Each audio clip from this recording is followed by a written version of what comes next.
Dracula by Bram Stoker. Chapter 21. Dr. Seward's Diary. 3 October. Let me put down with exactness all that happened, as well as I can remember, since last I made an entry. Not a detail that I can recall must be forgotten. In all calmness, I must proceed. When I came to Renfield's room, I found him lying on the floor on his left side, in a glittering pool of blood. When I went to move him, it became at once apparent that he had received some terrible injuries. There seemed none of the unity of purpose between the parts of the body which marks even lethargic sanity. As the face was exposed, I could see that it was horribly bruised, as though it had been beaten against the floor. Indeed, it was from the face wounds that the pool of blood originated. The attendant who was kneeling beside the body said to me as we turned him over, "I think, sir, his back is broken. See, both his right arm and leg and the whole side of his face are paralyzed."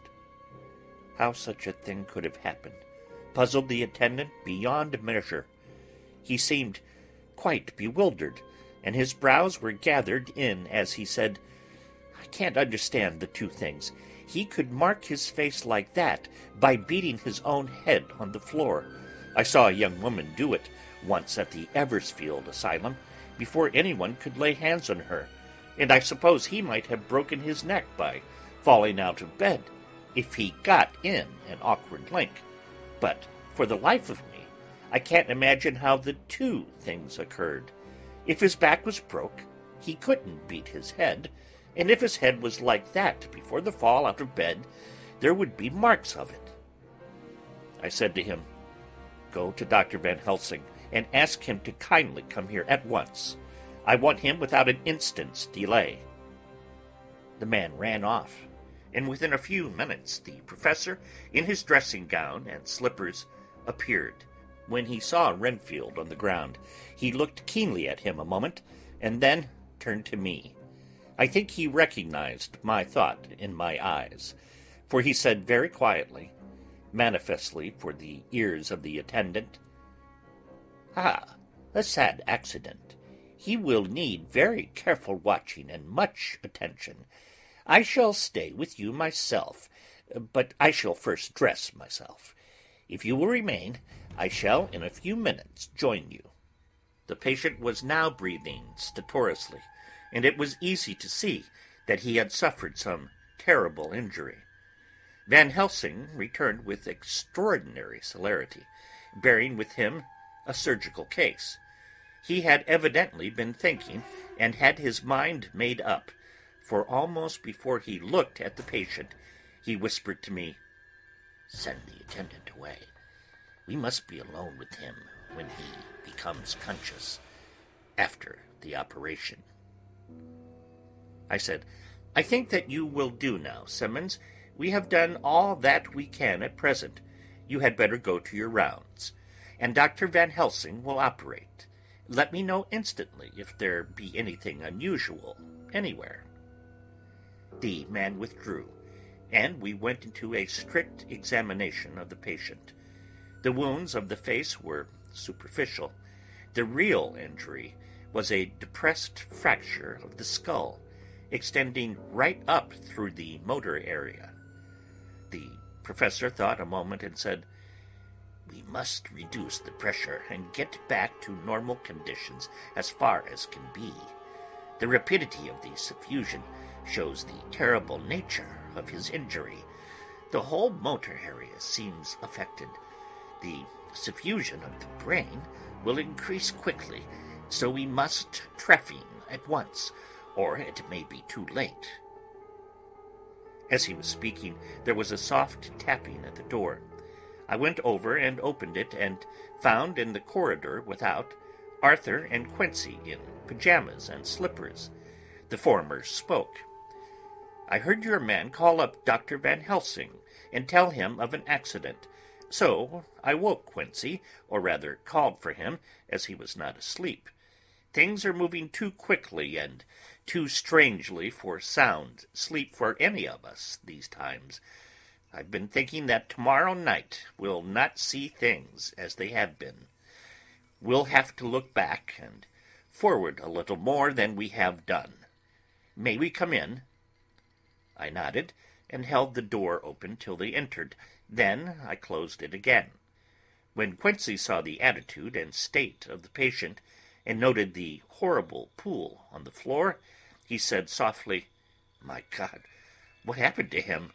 Poor devil." I told him briefly, and added that we expected he would recover consciousness after the operation, for a short time at all events. He went at once and sat down on the edge of the bed, with Godalming beside him. We all watched in patience. "We shall wait," said Van Helsing, "just long enough to fix the best spot for trephining, so that we may most quickly and perfectly remove the blood clot, for it is evident that the hemorrhage is increasing." The minutes during which we waited passed with fearful slowness.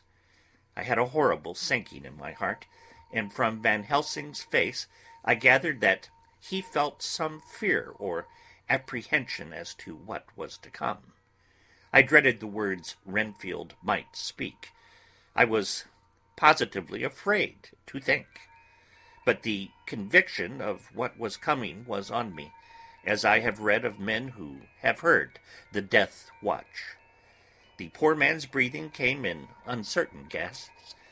Each instant he seemed as though he would open his eyes and speak, but then would follow a long, stertorous breath, and he would relapse into a more fixed insensibility. Inured as I was to sick beds and death, this suspense grew and grew upon me. I could almost hear the beating of my own heart, and the blood surging through my temples sounded like blows from a hammer. The silence finally became agonizing. I looked at my companions, one after another, and saw from their flushed faces and damp brows that they were enduring equal torture. There was a nervous suspense over us all, as though overhead some dread bell would peal out powerfully when we should least expect it. At last there came a time when it was evident that the patient was sinking fast. He might die at any moment. I looked up at the professor and caught his eyes fixed on mine. His face was sternly set as he spoke. "There is no time to lose. His words may be worth many lives. I have been thinking so as I stood here. It may be there is a soul at stake. We shall operate just above the ear." Without another word, he made the operation. For a few moments the breathing continued to be stertorous. Then there came a breath so prolonged that it seemed as though it would tear open his chest. Suddenly his eyes opened and became fixed in a wild, helpless stare. This was continued for a few moments. Then it was softened into a glad surprise, and from his lips came a sigh of relief. He moved convulsively, and as he did so said, "I'll be quiet, doctor. Tell them to take off the strait waistcoat. I have had a terrible dream, and it has left me so weak that I cannot move. What's wrong with my face? It feels all swollen, and it smarts dreadfully." He tried to turn his head, but even with the effort his eyes seemed to grow glassy again, so I gently put it back. Then Van Helsing said in a quiet, grave voice, "Tell us your dream, Mr. Renfield." As he heard the voice, his face brightened through its mutilation, and he said, "That is Dr. Van Helsing. How good it is of you to be here. Give me some water. My lips are dry, and I shall try to tell you. I dreamed—" He stopped and seemed fainting. I called quietly to Quincy. "The brandy, it is in my study, quick." He flew and returned with the glass, the decanter of brandy, and a carafe of water. We moistened the parched lips, and the patient quickly revived. It seemed, however, that his poor, injured brain had been working in the interval, for when he was quite conscious, he looked at me piercingly with an agonized confusion which I shall never forget, and said, "I must not deceive myself. It was no dream, but all a grim reality." Then his eyes roved round the room. As they caught sight of two figures sitting patiently on the edge of the bed, he went on, "If I were not sure already, I would know from them." For an instant his eyes closed, not with pain or sleep, but voluntarily, as though he were bringing all his faculties to bear. When he opened them, he said hurriedly and with more energy than he had yet displayed, "Quick, doctor, quick, I'm dying. I feel that I have but a few minutes, and then I must go back to death. Or worse, wet my lips with brandy again. I have something that I must say before I die, or before my poor crushed brain dies anyhow. Ugh, thank you. It was that night, after you left me, when I implored you to let me go away. I couldn't speak then, for I felt my tongue was tied. But I was as sane then, except in that way, as I am now. I was in an agony of despair for a long time after you left me. It seemed hours. Then there came a sudden peace to me. My brain seemed to become cool again, and I realized where I was. I heard the dogs bark behind our house, but not where he was." As he spoke, Van Helsing's eyes never blinked, but his hand came out and met mine, and gripped it hard. He did not, however, betray himself. He nodded slightly and said, "Go on," in a low voice. Renfield proceeded. "He came up to the window in the mist, as I had seen him often before, but he was solid then, not a ghost, and his eyes were fierce like a man's when angry. He was laughing with his red mouth. The sharp white teeth glinted in the moonlight when he turned to look back over the belt of trees to where the dogs were barking. I wouldn't ask him to come in at first, though I knew he wanted to, just as he had wanted all along. Then he began promising me things, not in words, but by doing them." He was interrupted by a word from the professor. "How?" "By making them happen, just as he used to send in the flies when the sun was shining. Great big fat ones with steel and sapphire on their wings, and big moths in the night with skull and crossbones on their backs." Van Helsing nodded to him as he whispered to me unconsciously, "The Acherontia atropos of the Sphinges, what you call the death's head moth." The patient went on without stopping. Then he began to whisper, "Rats, rats, rats, hundreds, thousands, millions of them, and every one a life, and dogs to eat them, and cats too, all lives, all red blood, with years of life in it, and not merely buzzing flies." I laughed at him, for I wanted to see what he could do. Then the dogs howled away beyond the dark trees in his house. He beckoned me to the window. I got up and looked out, and he raised his hands and seemed to call out without using any words. A dark mass spread over the grass, coming on like the shape of a flame of fire, and then he moved the mist to the right and left, and I could see that there were thousands of rats, with their eyes blazing red, like his, only smaller.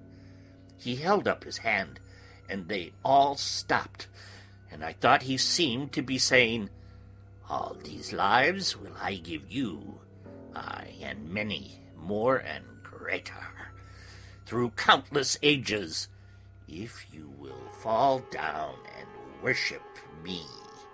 And then a red cloud, like the color of blood, seemed to close over my eyes, and before I knew what I was doing, I found myself opening the sash and saying to him, "Come in, Lord and Master." The rats were all gone, but he slid into the room through the sash, though it was only open an inch wide, just as the moon herself has often come in through the tiniest crack, and has stood before me in all her size and splendor. His voice was weaker, so I moistened his lips with the brandy again, and he continued, but it seemed as though his memory had gone on working in the interval, for his story was further advanced. I was about to call him back to the point, but Van Helsing whispered to me, "Let him go on. Do not interrupt him. He cannot go back, and maybe could not proceed at all if once he lost the thread of his thought." He proceeded, "All day I waited to hear from him, but he did not send me anything, not even a blowfly, and when the moon got up, I was pretty angry with him. When he did slide in through the window, though it was shut, and did not even knock, I got mad with him. He sneered at me, and his white face looked out of the mist with his red eyes gleaming, and he went on as though he owned the whole place, and I was no one. He didn't even smell the same as he went by me. I couldn't hold him. I thought that somehow Mrs. Harker had come into the room."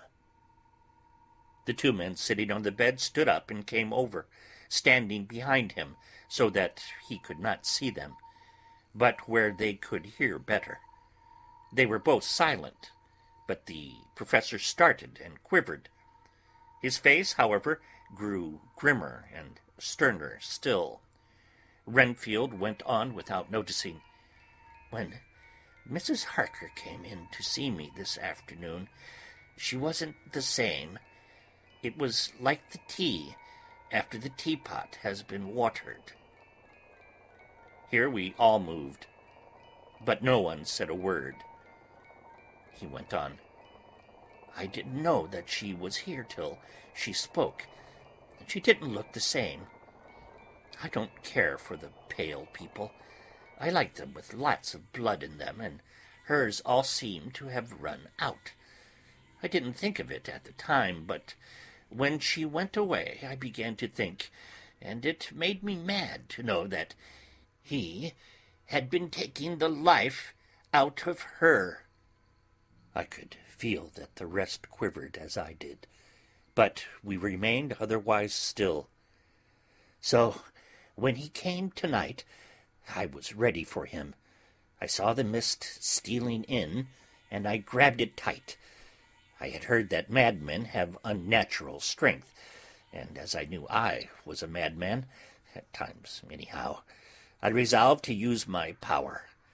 Aye, and he felt it too, for he had to come out of the mist to struggle with me.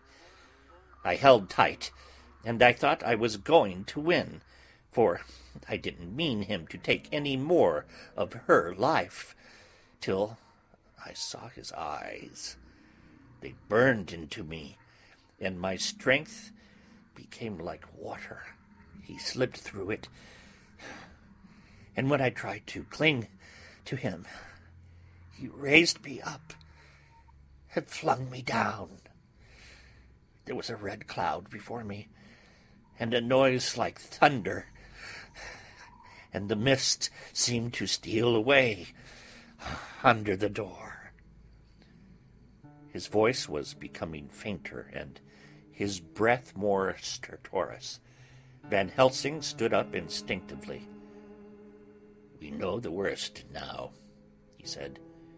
"He is here, and we know his purpose.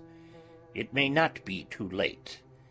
Let us be armed, the same as we were the other night, but lose no time. There is not an instant to spare." There was no need to put our fear, nay, our conviction, into words. We shared them in common. We all hurried and took from our rooms the same things that we had when we entered the Count's house. The professor had his ready, and as we met in the corridor, he pointed to them significantly as he said, "They may never leave me, and they shall not, till this unhappy business is over. Be wise also, my friends. It is no common enemy that we deal with, alas. Alas, that dear Madam Mina should suffer." He stopped. His voice was breaking, and I do not know if rage or terror predominated in my own heart. Outside the Harkers' door we paused. Art and Quincy held back, and the latter said, "Should we disturb her?" "We must," said Van Helsing grimly. "If the door be locked, I shall break it in." "May it not frighten her terribly? It is unusual to break into a lady's room." Van Helsing said solemnly, "You are always right, but this is life and death. All chambers are alike to the doctor, and even were they not, they are all as one to me tonight. Friend John, when I turn the handle, if the door does not open, do you put your shoulder down and shove. And you too, my friends. Now." He turned the handle as he spoke, but the door did not yield. We threw ourselves against it. With a crash it burst open, and we almost fell headlong into the room. The professor did actually fall, and I saw across him as he gathered himself up from hands and knees. What I saw appalled me. I felt my hair rise like bristles on the back of my neck, and my heart seemed to stand still. The moonlight was so bright that through the thick yellow blind the room was light enough to see. On the bed, beside the window, lay Jonathan Harker, his face flushed and breathing heavily as though in a stupor.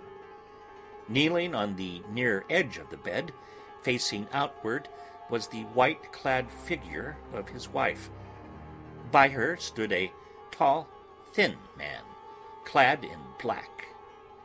His face was turned from us, but the instant we saw, we all recognized the Count, in every way, even to the scar on his forehead. With his left hand he held both Mrs. Harker's hands, keeping them away with her arms at full tension. His right hand gripped her by the back of the neck, forcing her face down on his bosom. Her white nightdress was smeared with blood, and a thin stream trickled down the man's bare chest, which was shown by his torn open dress. The attitude of the two had a terrible resemblance to a child forcing a kitten's nose into a saucer of milk to compel it to drink. As we burst into the room, the Count turned his face, and the hellish look that I had heard described seemed to leap into it. His eyes flamed red with devilish passion.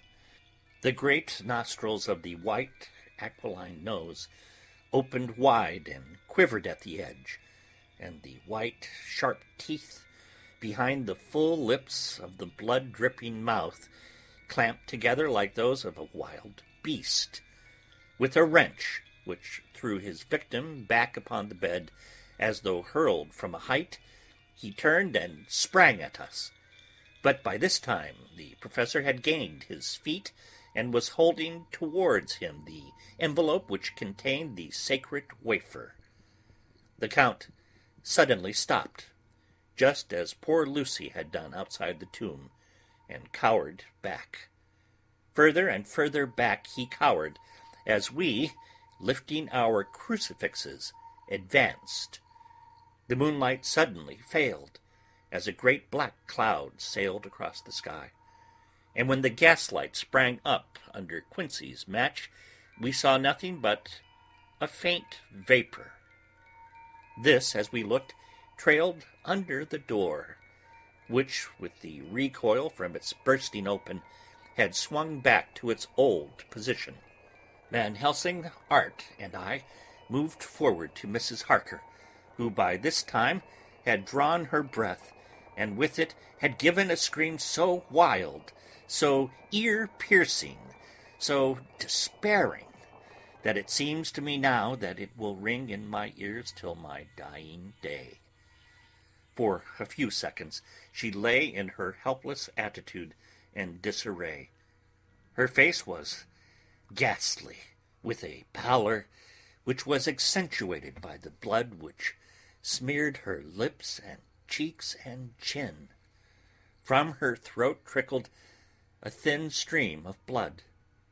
Her eyes were mad with terror. Then she put before her face her poor crushed hands, which bore on their whiteness the red mark of the Count's terrible grip, and from behind them came a low, desolate wail, which made the terrible scream seem only the quick expression of an endless grief. Van Helsing stepped forward and drew the coverlet gently over her body, whilst Art, after looking at her face for an instant despairingly, ran out of the room. Van Helsing whispered to me, "Jonathan is in a stupor, such as we know the vampire can produce. We can do nothing with poor Madam Mina for a few moments, till she recovers herself. I must wake him." He dipped the end of a towel in cold water, and with it began to flick him on the face, his wife all the while holding her face behind her hands and sobbing in a way that was heart-breaking to hear. I raised the blind and looked out of the window. There was much moonshine, and as I looked I could see Quincey Morris run across the lawn and hide himself in the shadow of a great yew tree. It puzzled me to think why he was doing this, but at the instant I heard Harker's quick exclamation as he woke to partial consciousness and turned to the bed. On his face, as there might well be, was a look of wild amazement. He seemed dazed for a few seconds, and then full consciousness seemed to burst upon him all at once, and he started up. His wife was aroused by the quick movement, and turned to him with her arms stretched out, as though to embrace him. Instantly, however, she drew them in again, and putting her elbows together, held her hands before her face, and shuddered till the bed beneath her shook. "In God's name, what does this mean?" Harker cried out. "Dr. Seward, Dr. Van Helsing, what is it? What has happened? What is wrong? Mina, dear, what is it? What does that blood mean? My God, has it come to this?" And raising himself to his knees, he beat his hands wildly together. "Good God, help us! Help her! Oh, help her!"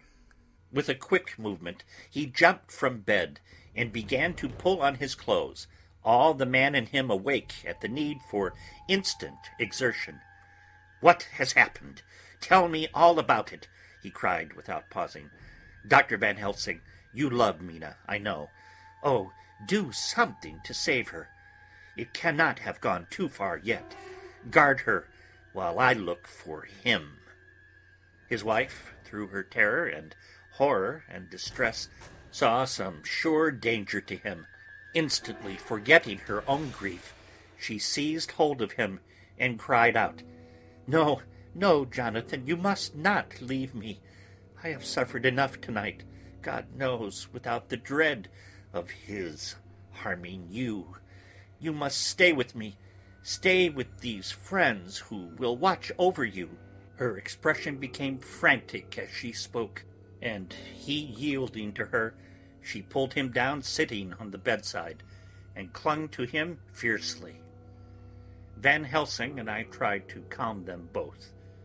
The professor held up his golden crucifix, and said with wonderful calmness, "Do not fear, my dear.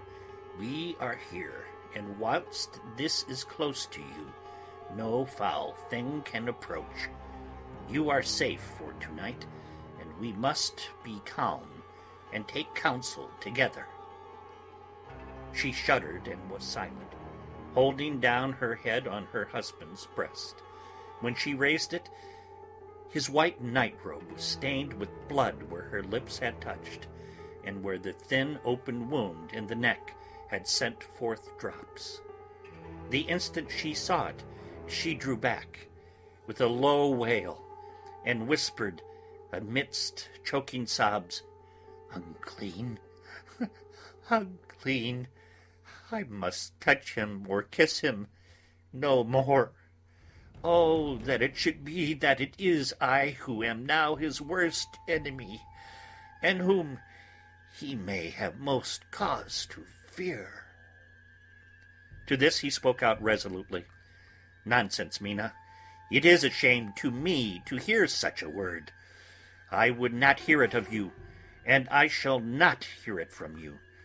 May God judge me by my deserts, and punish me with more bitter suffering than even this hour, if by any act or will of mine anything ever come between us." He put out his arms and folded her to his breast, and for a while she lay there sobbing. He looked at us over her bowed head, with eyes that blinked damply above his quivering nostrils. His mouth was set as steel. After a while her sobs became less frequent and more faint, and then he said to me, speaking with a studied calmness which I felt tried his nervous power to the utmost, "And now, Dr. Seward, tell me all about it. Too well I know the broad fact. Tell me all that has been." I told him exactly what had happened, and he listened with seeming impassiveness, but his nostrils twitched and his eyes blazed as I told how the ruthless hands of the Count had held his wife in that terrible and horrid position, with her mouth to the open wound in his breast.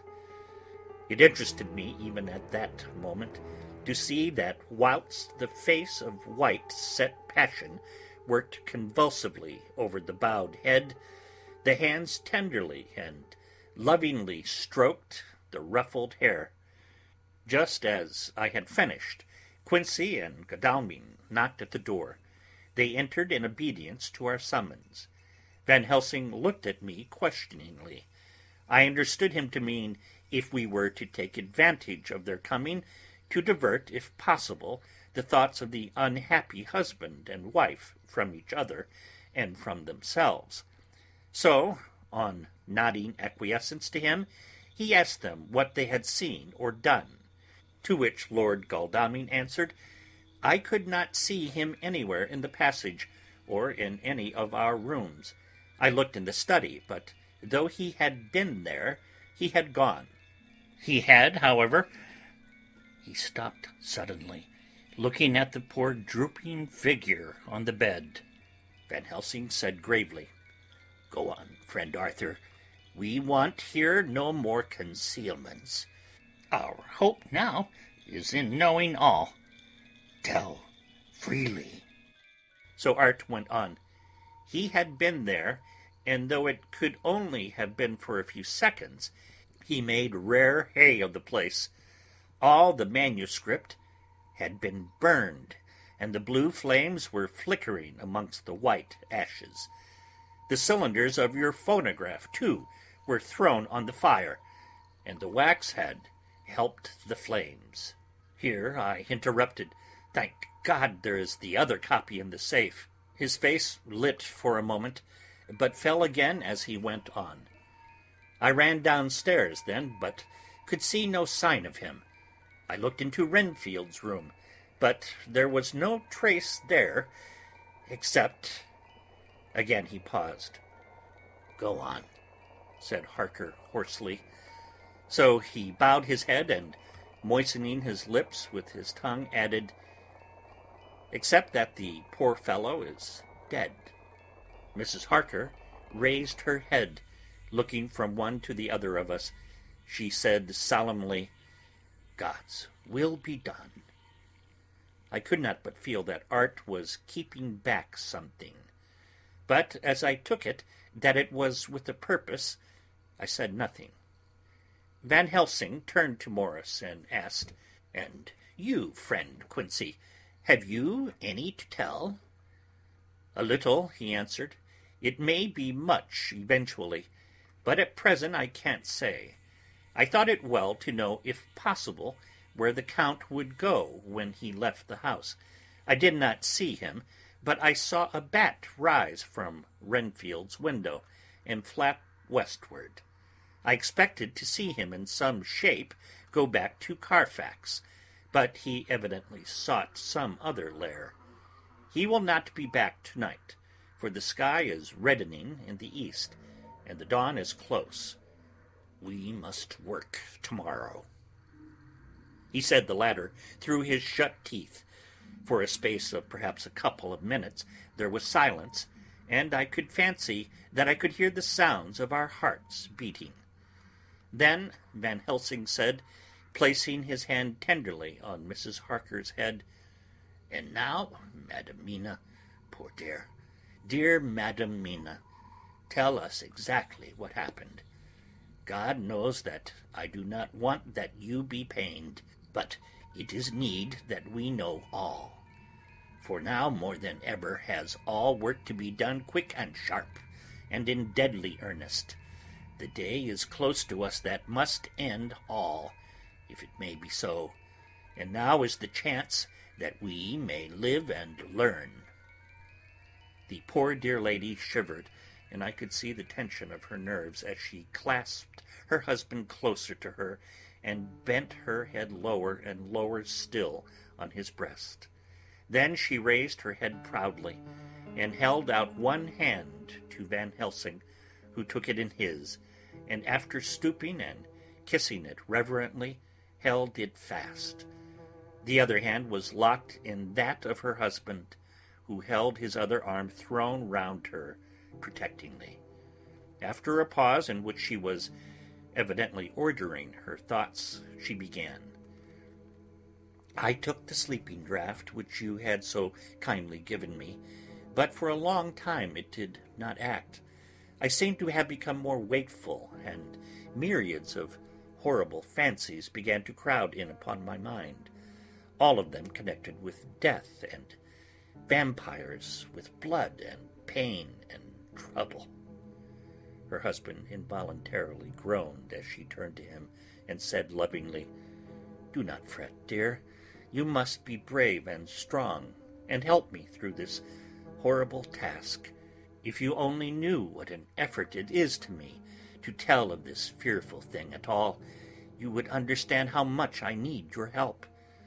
Well, I saw I must try to help the medicine to its work with my will, if it was to do me any good, so I resolutely set myself to sleep.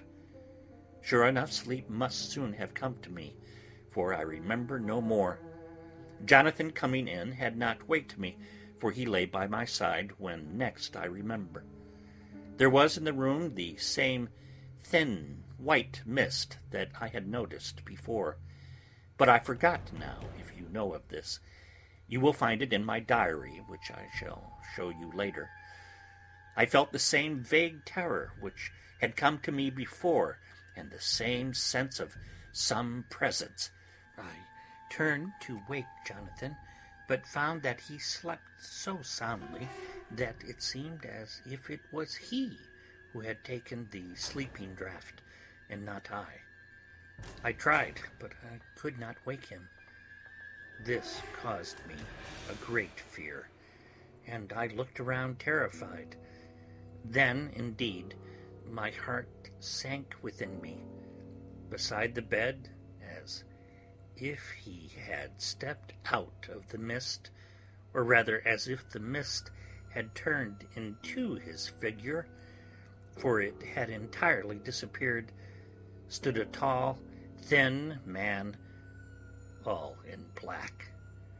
I knew him at once from the description of the others. The waxen face, the high, aquiline nose, on which the light fell in a thin white line, the parted red lips, with the sharp white teeth showing between, and the red eyes that I had seemed to see in the sunset on the windows of St. Mary's Church at Whitby. I knew, too, the red scar on his forehead, where Jonathan had struck him. For an instant my heart stood still, and I would have screamed out, only that I was paralyzed.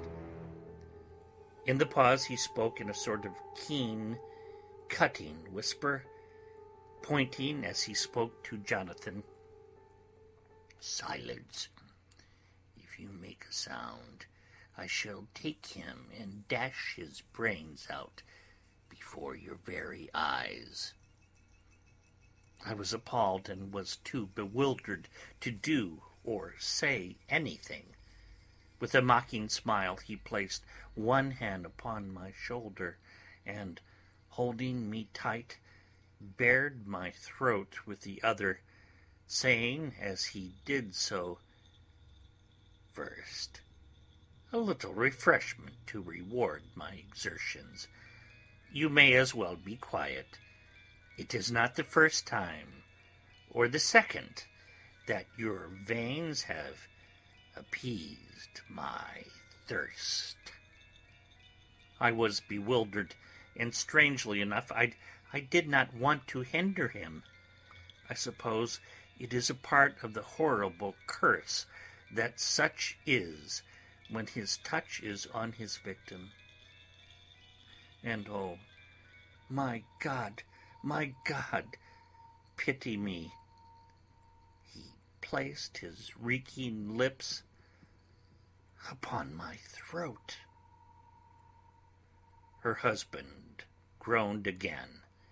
She clasped his hand harder and looked at him pityingly, as if he were the injured one, and went on. "I felt my strength fading away, and I was in a half swoon. How long this horrible thing lasted, I know not, but it seemed that a long time must have passed before he took his foul, awful, sneering mouth away. I saw it drip with the fresh blood. The remembrance seemed for a while to overpower her, and she drooped and would have sunk down but for her husband's sustaining arm. With a great effort she recovered herself and went on. Then he spoke to me mockingly. "And so you, like the others, would play your brains against mine? You would help these men to hunt me and frustrate me in my design? You know now, and they know in part already, and will know in full before long what it is to cross my path. They should have kept their energies for use closer to home. Whilst they played wits against me, against me, who commanded nations, and intrigued for them, and fought for them hundreds of years before they were born. I was countermining them. And you, their best beloved one, are now to me flesh of my flesh, blood of my blood, kin of my kin, my bountiful winepress for a while, and shall be later on my companion and my helper. You shall be avenged in turn, for not one of them shall minister to your needs. But as yet you are not to be punished for what you have done. You have aided in thwarting me. Now you shall come to my call. When my brain says come to you, you shall cross land or sea to do my bidding. And to that end, this. With that, he pulled open his shirt, and with his long, sharp nails opened a vein in his breast. When the blood began to spurt out, he took my hands in one of his, holding them tight, and with the other seized my neck and pressed my mouth to the wound, so that I must either suffocate or swallow some to the... Oh my God! Oh my God, what have I done? What have I done to deserve such a fate? I who have tried to walk in meekness and righteousness all my days. God, pity me. Look down on a poor soul in worse than mortal peril, and in mercy pity those to whom she is dear. Then she began to rub her lips as though to cleanse them from pollution. As she was telling her terrible story, the eastern sky began to quicken, and everything became more and more clear. Harker was still and quiet, but over his face, as the awful narrative went on, came a gray look which deepened and deepened in the morning light, till when the first red streak of the coming dawn shot up, the flesh stood darkly out against the whitening hair.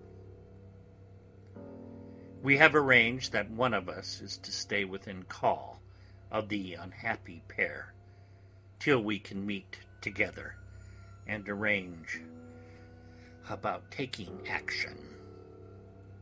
Of this I am sure. The sun rises today on no more miserable house in all the great round of its daily course. End of Chapter 21.